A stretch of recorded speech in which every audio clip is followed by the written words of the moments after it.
तुला परत बोलवलंय. कोण आलाय देवा? दे मुखाने आवाज दे तुझा. बोल. वाघ देवा कुठं ठिकाण आहे तुझं? ठिकाण कुठे? बघ आता ही पूर्ण परीक्षा आहे तुझी. आता ठिकाण दाखवून दे. कुठल्या दिशेला आहे ते दाखव लवकर. बोल वाघोबा महाराज की जय. बघ तेव्हा केलेले शॉप पोचले का तुला? पोचले का? आनंद आहे ना? मग घे तुझा बक्षक घे. पुढे चल मोकळा कर. चल. हॅलो देवा, हे जाधव परिवारावर कुठलाही संकट आला तर तुला उभा राहायला लागेल तिथं. हा करशील रक्षण? जाधव परिवाराचं पण ना, गावाचं पण. गावाच्या शिवाराचा आहेस तू. गावाचा पण रक्षण केला पाहिजे तुम्ही. शिवाराचं स्थान कुठे ते तर बघा ना. आता सांगतच नाही. अहो ते तुम्हाला माहिती दाखवून आणलं म्हणून तुम्ही दाखवता. मी आलो होतो का तिकडं? मी आलो होतो काय? आता त्यांनी इकडे हात केला ना, तुम्ही या विचारा ना, मग सांगा या इकडे पुढे या. तेव्हा तुमच्या पुण्याच्या माणसाला अडचण आहे, त्यांना तुझं स्थान जागेवर येऊन दाखव बाबा. जागेवर नका दाखवू, पण इथून पण दाखवू शकतो ना. दे जरा जवळ दाखवून दे. कधी दाखवलं पण तुम्ही बोलता हात केला? कधी दाखवलं एवढे माणसं? हात केला त्यांनी, हात केला पण व्यवस्थित दाखवू द्या. तेव्हा व्यवस्थित दाखवला पाहिजे. कुणाला मान्य नाही. कुठल्या दिशेला आहे तुझं स्थान दाखवून दे. दे दाखवून. न उभं राहून दाखव देवा. बस आता बघा कुठे कुठे आहे त्याचा हात? कुठे तरी नाही. देवा दाखवा आम्हाला. बरोबर आहे, बरोबर आहे. अजून काही शंका आहे? बरोबर ना. आता वाघोबा महाराज की देवी माते की जय, भवानी माते की.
गेलेली सेवा पोहोचते का तुझ्यापर्यंत?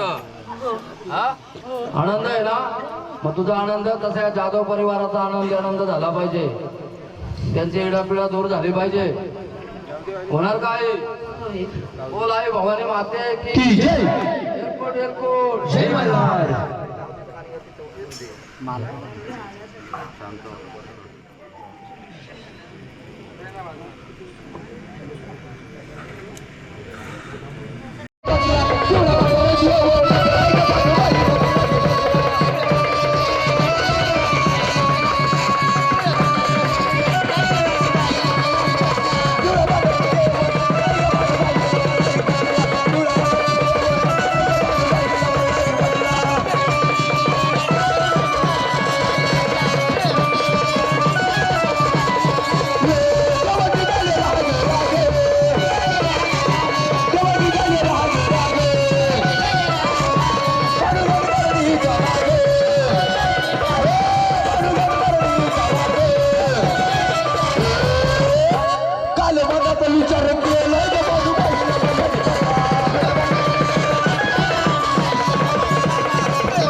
सेवा तुमच्यापर्यंत पोहोचले का? मुखाने बोला, ही सेवा पोहोचले का तुमच्यापर्यंत? हा? मग तसा तुझा आनंद तसा परिवाराचा आनंदी आनंद झाला पाहिजे आणि संकट सेवेमध्ये तुम्ही धावलं पाहिजे. कुळामध्ये काही अडचण येता कामा नाही. हा, पुढचा मार्ग सुरळीत झाला पाहिजे कुळाचा. होईल ना?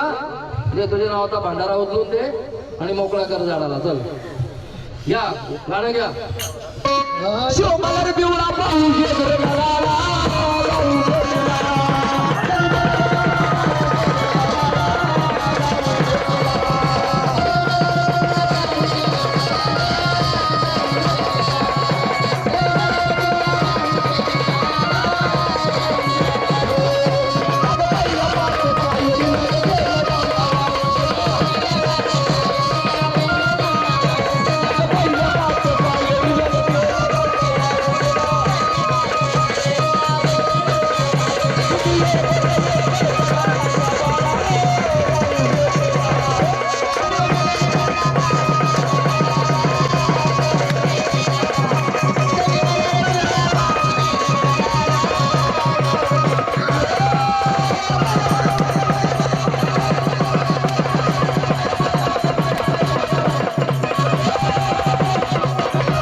बोल सदानंदाचा